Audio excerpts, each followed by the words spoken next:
ce soir, vous allez tenter de répondre à cette question. Oui, je vais tenter. Je vais y arriver. Faut-il dire merci aux hackers? Ah oui. Oui, Oui, c'est une voilà, vraie merci. question. Les hackers, ces pirates qui s'amusent à infiltrer les systèmes informatiques. Parfois, ils font planter les sites ou exploitent les failles en volant des données secrètes. Mais il peut aussi arriver qu'ils se comportent de façon, disons, un peu plus morale, en prévenant les sociétés des erreurs qu'ils ont découvertes. Et ça peut même rapporter gros, comme pour ce lycéen uruguayen de 17 ans. Il s'appelle Ezequiel Pereira. Et s'il est si souriant sur la photo, c'est parce qu'en mai dernier, il a reçu 36 000 $ de Google, récompense pour avoir décelé un bug dans le système de sécurité de la firme américaine. Il y a aussi le cas de l'américain George Francis Oates, hacker connu sous le pseudo de GeoHot. Lui, il a d'abord piraté l'iPhone d'Apple, puis la PlayStation 3 de Sony, ce qui lui a d'ailleurs valu un procès.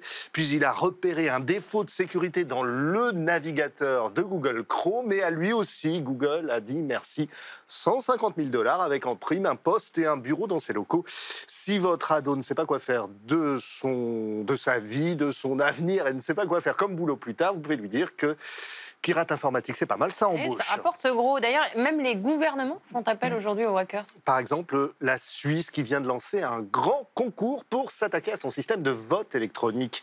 Un système géré par la Poste. Oui, du 25 février au 24 mars, la Poste suisse va organiser une élection fictive pour tester la robustesse de son dispositif avec, là encore, des récompenses à la clé, 5 000 francs suisses pour celui ou celle qui parviendra à détruire une urne électronique, 10 000 francs suisses pour celui ou celle qui réussira à violer le secret du vote et 50 000 francs suisses, environ 44 000 €, pour celui ou celle qui saura modifier l'issue du scrutin, donner de l'argent à des hackers qui piratent un système dans le but de corriger ensuite les lacunes de la sécurité du système.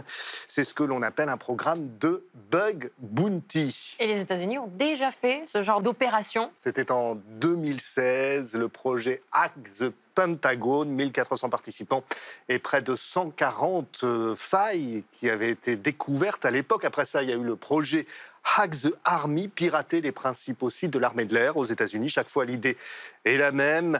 Mieux vaut prévenir que guérir. Donc, on organise des cyberattaques virtuelles pour, à l'avenir, mieux parer des cyberattaques réelles. Pendant longtemps, les hackers risquaient des amendes, la prison même. Dorénavant, les entreprises et les gouvernements les payent pour contourner la loi. Voilà donc notre époque, pirate informatique.